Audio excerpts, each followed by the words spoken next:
Bem, nós voltamos com o Roda Viva, que entrevista essa noite o professor Milton Santos, titular de Geografia da Universidade de São Paulo. Antes do intervalo, o Fernando acho que estava fazendo uma pergunta, eu te interrompi, Fernando, a palavra é sua. O professor falava que os partidos no poder, os partidos no governo, não têm um projeto nacional, se não me engano.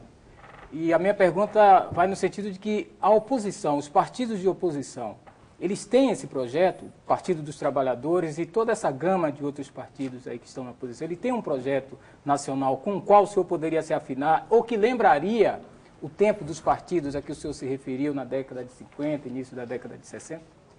A questão, Fernando, central é que o próprio aparelho de Estado não tem um projeto explícito.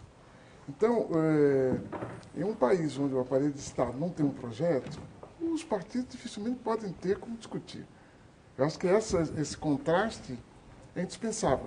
As informações, a produção desse aparelho, desse projeto, incumbe primariamente ao aparelho de Estado. Recentemente, o ministro Sandenberg escreveu um artigo sobre a possibilidade de um projeto. Mas ele termina pelo vácuo, porque o que ele sugere, o Sandenberg, que é uma pessoa que deve ser uma pessoa simpática pela maneira que escreve, certamente um homem culto, mas ele se refere à reunião de todos os brasileiros para fazer um projeto. Isso não é possível. Num país normal, é o caso do Brasil, o Brasil não é um país anormal, há vários projetos. E a política é exatamente o exercício da escolha desses projetos, da apresentação desses projetos para a opinião pública, da conquista da opinião pública em função desses projetos. Por que as oposições? Por que, por exemplo, o Partido dos Trabalhadores, que tem um projeto, ou pelo menos anuncia que tem esse projeto de construção da nacionalidade, eles não conseguem conquistar votos suficientes para assumir o poder? A que o senhor atribui isso? Acho que essa confusão entre eleitoral e político, infelizmente, ela domina toda a vida política nacional e até mesmo o Partido dos Trabalhadores. Quer dizer, o eleitoral, ele é o imediato, ele é o circunstancial, ele é a caça de uma resposta próxima. O político não. O político, ele sugere uma visão de país de mais longo prazo, com a realização de etapas, quando possível. E isso provoca posturas diferentes. As esquerdas têm sido compelidas a ter quase que sempre posições eleitorais, o que reduz a sua força dentro da nação, porque ela passa a ter um papel de mobilização, que às vezes é muito importante, mas não de produção da consciência. O que nós precisamos, no caso brasileiro, é produzir uma consciência nacional, seja ela de direita, de centro-esquerda, de centro-direita, o que for, mas uma consciência que permita um debate sério. Enquanto os partidos ficarem preocupados apenas na mobilização para ganhar votos, nós estamos longe disso. E aí entra o papel dos intelectuais outra vez. Mas eu não vou prosseguir, por enquanto. Milton, O Renato está. eu vou complicar um pouco mais.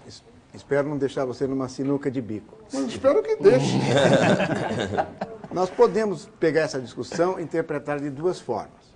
Uma forma mais tradicional e outra vinculando ao debate inicial, que é sobre a globalização.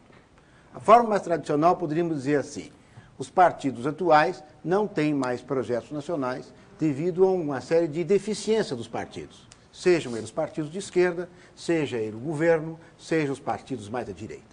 Essa é uma forma de encaminhar a coisa. A outra forma que complica é a seguinte: se existe um processo de globalização e se existe um processo de debilitação do Estado-nação, a pergunta é possível hoje, como há 40 anos atrás, a ideia de projeto nacional? Ou é possível hoje outros tipos de ideia programática, mas não de projeto nacional? Porque a ideia de projeto nacional pressupunha que eu tinha a soberania de um país nas minhas mãos para pensá-lo e para atuar sobre ele. Ora, essa margem de pensar já é mais difícil por causa do intrincamento da globalização. E de atuar também já é mais difícil. Como fica a ideia de projeto nacional, se é que ela fica nos tempos de mundialização da cultura e globalização da sociedade? Por que ela fica? E aí tem que explicar, porque eu penso, vou fazê-lo rapidamente. Eu sou um geógrafo, então eu creio que o território nacional, e todos os países têm um território, salvo decisão em contrário, ele cria essa comunidade. E nenhum país funciona sem esse território.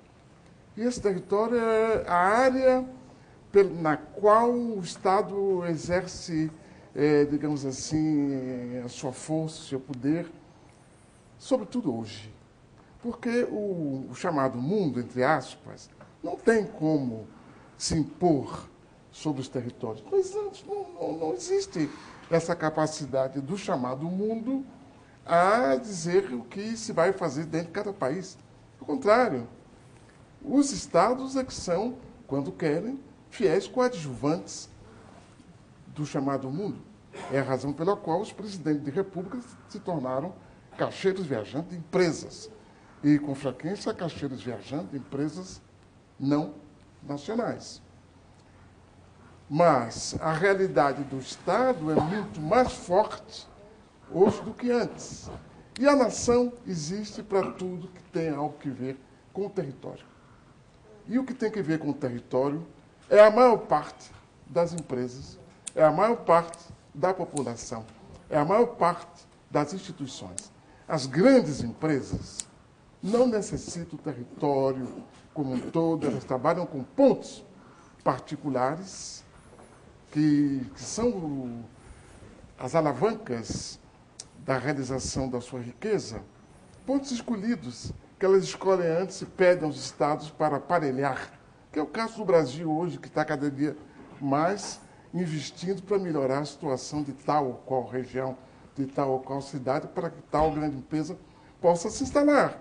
Então, dizer que o Estado Nacional acabou e que não é possível um projeto nacional, eu creio que é um pouco arriscado. Eu poderia desenvolver mais essa ideia, mas não creio que aqui seja o lugar para um desenvolvimento muito mais demorado para possibilitar outras perguntas.